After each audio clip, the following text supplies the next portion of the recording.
Assalamualaikum. Hai, saya Arif Afendi dari Farmasi Duyung Gemencih Negeri Sembilan. Kepakaran kami adalah membantu mereka yang mempunyai kencing manis yang tidak terkawal, okey, untuk mengelakkan kaki dipotong, terutamanya mereka yang mempunyai kaki kebas-kebas, okey, kaki semut-semut dan juga sakit tumit bila letak dekat bila pijak lantai waktu pagi. Okey, itu adalah kepakaran kami. Okey, so hari ini saya bersiaran di Facebook Farmasi Duyung Gemencih Negeri Sembilan. Okey, Tuan Ilai Raja. Hai Tuan Raja. Hai, sihat. Puan Hazlin binti Bijisan is watching also. Okey, hai Puan Hazlin. Okey, semoga sihat selalu. Okey, saya doakan. Okey, so hari ni di Farmasi Duyung kita nak share sikit berkaitan batuk. Okey, berkaitan batuk. Sebab apa? Batuk ni dia macam hai Tuan Raja. Okey. So sebab sekarang ni kita tengok, saya nak share sikit berkaitan coronavirus lah. Okey, sekarang ni kes coronavirus sekarang ni nama dia baru adalah COVID-19. Okey, bagi siapa yang tak tahu, nama baru untuk coronavirus adalah COVID-19. Okey, nama baru dia diberi nama tu okey untuk senang kita nak kenal pasti okey penyakit ni. So dia ada nama baru iaitu COVID-19. So COVID-19 ni sekarang ni makin mengganas, kita nampak makin berleluasa, makin menyerebak. Okey, so kita nak tahu apa simptom-simptom dia. Okey, macam mana kita nak elak, okey, macam mana kita nak hadapi. So hari ni saya nak fokus salah satu daripada simptom dia. Okey, salah satu simptom coronavirus adalah batuk. Okey, batuk. So kita nak tahu apa itu batuk, macam mana batuk ini terjadi. Okey, ada berapa jenis batuk, kenapa batuk ni terjadi. Okey, macam mana dia terjadi, apa yang menyebabkan dia terjadinya batuk ni, ada tak ubat untuk ubat untuk batuk. Okey, apa contoh-contoh ubat untuk batuk. So kita nak mendalami, kita nak faham lebih detail lah berkaitan batuk. Okey, so first, batuk. So kita kena tahu batuk ni dia adalah satu refleksi melindungi diri. Okey, batuk ni adalah satu, kita panggil refleks diri untuk lindungi diri kita sendiri. Contohnya, okey, dia adalah berfungsi untuk keluarkan cecair di saluran pernafasan ataupun dia mengeluarkan partikel asing yang ada dalam saluran pernafasan kita. Contoh kalau kita kahak banyak dekat kita punya saluran pernafasan, kat tekak kita banyak, dekat saluran pernafasan kita ni banyak kahak. So kita punya body akan ada refleks untuk buang kahak tu keluar. Okey, itu memang kita punya refleks, kita punya mekanisme badan. Dia automatik bila badan detect dekat saluran pernafasan ni penuh, kat tekak ni penuh kahak, so dia sendiri akan keluarkan kahak tu. Cara dia adalah dengan batuk. Okey, so selain tu, contoh lain adalah kalau kita tercekik, kita makan, contohnya makan nasi ke makan ayam ke, tercekik tulang. Okey, tulang ayam tu di tekak kita, so di saluran pernafasan kita. So body kita akan detect, oh ada benda tersekat dekat saluran pernafasan aku ni, so aku kena buang dia. Sebab apa? Sebab kalau aku tak buang, aku tak boleh bernafas. So cara dia dengan batuk. So body juga akan detect adanya blok ataupun ada benda yang menyekat di saluran pernafasan dia. So dia akan paksa diri kita untuk batuk, untuk buang, untuk cantikkan saluran pernafasan tu balik. Okey, so nanti sebab tu bila kita tercekik, kita akan batuk. Sebab apa? Badan kita detect, oh ni ada saluran pernafasan aku ni tersumbat ataupun macam tercekik, so aku kena batuk. Macam itulah. Itu adalah mekanisme badan untuk melindungi diri sendiri. Okey, so macam mana batuk tu terjadi. Okey, so firstly, dekat kita punya tekak ataupun saluran pernafasan kita ni, dia akan detect, oh ada benda tersekat lah. Okey, so rangsangan tu dia akan hantar stimulus yang tersekat tu. Okey, badan kita dah detect, dia hantar ke otak kita. So daripada otak, dia akan hantar pula stimulus tu, okey, pergi ke paru-paru kita. Lepas tu dia akan menyebabkan otot dada kita react dengan batuk. Macam itulah. So itu macam mana mekanisme batuk terjadi. Daripada tekak kita terangsang ataupun didetek adanya tercekik ke, ataupun saluran pernafasan kita tak boleh bernafas sebab ada kahak banyak ke, ataupun ada benda tercekik. Okey, dia akan hantar stimulus tu ke otak. Lepas tu otak akan arahkan kita punya paru-paru ataupun saluran pernafasan kita batuk. Macam itulah. Itu macam mana mekanisme batuk. Okey, so kita tengok tahap-tahap batuk pula. Okey, batuk ni ada tahap.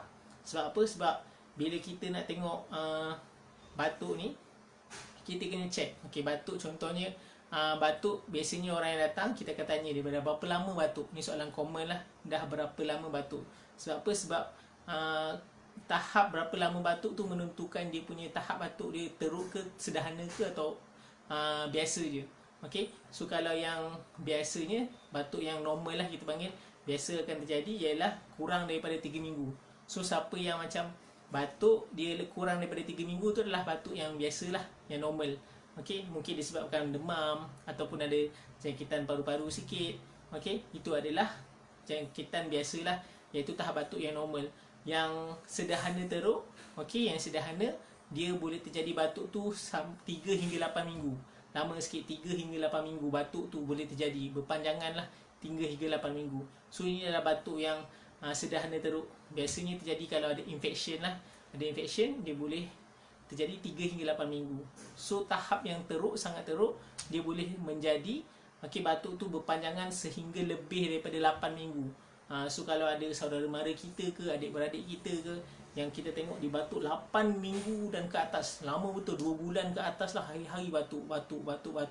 Maksudnya batuk tu adalah batuk yang kronik, batuk yang teruk. Okey, so kalau yang batuk yang kronik ni selalunya terjadi pada mereka yang contohnya lah, contoh adanya kanser, okey, ataupun dia ada penyakit chronic obstructive pulmonary disease. Selalunya terjadi pada mereka yang berpanjangan, dia isap rokok berpanjangan, so lama-lama paru-paru dia dah rosak, so dia kena penyakit ni, COPD.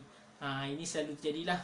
So mereka yang ada batuk berpanjangan ni lebih daripada 2 bulan, kena pergi check doktor, pastikan check doktor. Okey, daripada awal tu, contohnya yang tahap biasa tu kita panggil acute lah. Kalau acute tu kita pergi doktor. Senang kata, kalau batuk tu lama sangat, lebih daripada 3 hari tu, pergi je jumpa doktor, pergi check doktor. Okey, nak pastikan tiada apa-apa infection atau sebagainya lah. Okey, so kita tengok pula jenis-jenis batuk. So batuk ada 2 jenis je. Okey, senang je, batuk ada 2 jenis. Satu, batuk kering, okey, non productive cough. Yang kedua adalah batuk berkahak, productive cough. So senang je, dia ada 2. Satu batuk kering, satu batuk kahak. So ada 2 je. So kita ingat dalam otak kita 2 je, sama ada kita batuk kering ataupun batuk yang berkahak lah. Okey, so kalau batuk kering ni, dia selalunya menyebabkan badan kita tak selesa, kita akan jadi rasa gatal-gatal kat tekak. Okey, lepas tu kita rasa haus. Okey, so ubat dia adalah kita kena suppress batuk tu. Kita ada ubat dia, nama dia antitussive. Okey, tu ubat dia lah nama dia. So kalau yang berkahak ataupun productive cough ni, kita perlu cara dia senang je, buang kahak tu keluar. So senang je. Kalau batuk kahak, dia banyak kahak, kita kena buang kahak tu. Okey, kalau batuk kering tu, kita kena suppress batuk tu. Okey, so kalau yang productive cough tu, ubat dia kita panggil sebagai expectorant lah. Okey, expectorant. Kalau non productive cough tu antitussive. So dia ada 2 tu je lah. Tu yang most common lah, most common saya share. Okey, so antitussive dengan expectorant. So kalau yang contoh expectorant tu, dia ada macam guaifenesin, ammonium chloride, okey, lepas tu bromhexin, yang biasalah yang most common, atau carbo-16. Ni semua ubat-ubat expectorant untuk cari kahak. Kalau antitussive tu adalah untuk kurangkan batuk kering tu. So kalau untuk kurangkan batuk kering ni, contohnya ubat yang ada adalah dextromethorphan ataupun diphenhydramine. Ni ubat-ubat untuk batuk kering. Macam itulah. Okey, itu saja yang saya nak share. Okey, berkaitan batuk. Okey, sebab apa saya nak share berkaitan batuk ni? Sebab saya nak orang aware macam mana batuk tu jadi. Okey, macam mana, ada tak ubat untuk batuk tu, ada tak sebab-sebab yang mengakibatkan batuk. So batuk ni, okey, kena jagalah, kena aware. Jangan biarkan kita batuk berpanjangan. Nak sekarang adalah musim COVID-19, coronavirus, lepas tu ada influenza lagi sebelum ni. Okey, so jaga kesihatan anda, jaga diri anda. Okey, pastikan minum air banyak. Nak sekarang dah start hujan pula tiba-tiba. Okey, macam-macam. Okey, so doakan untuk keselamatan kita. Okey, itu saja yang saya nak share. Okey, jika anda ada sebarang soalan, anda ada tak faham apa-apa, okey, anda ada sebarang kemusykilan, okey, nak bertanya berkaitan ubat atau sebagainya, boleh WhatsApp kami atau boleh komen di ruang komen di bawah lah. Okey, sila share video ini kalau anda dapat manfaat daripadanya. Okey, sila share, boleh bagi kat kawan yang lain, okey, untuk dapat manfaat. Bila kita bagi manfaat pada orang lain, okey, kita dapat pahala. Okey, insya-Allah kita dapat pahala sebab kita bagi manfaat kepada orang lain. Kita nak orang lain pun dapat ilmu, okey, tahu macam mana kalau contoh orang lain ada batuk. Tengok dia batuk tapi dia tak kisah pasal batuk, dia batuk lebih 8 minggu, okey. Tapi kita dapat info daripada ni, kalau batuk lebih daripada 8 minggu tu adalah kronik, so bahaya, batuk yang teruk. So kena suruh dia jumpa doktor. Okey, itu saja yang saya nak share. Okey, ingat anda sihat, kami gembira. Assalamualaikum.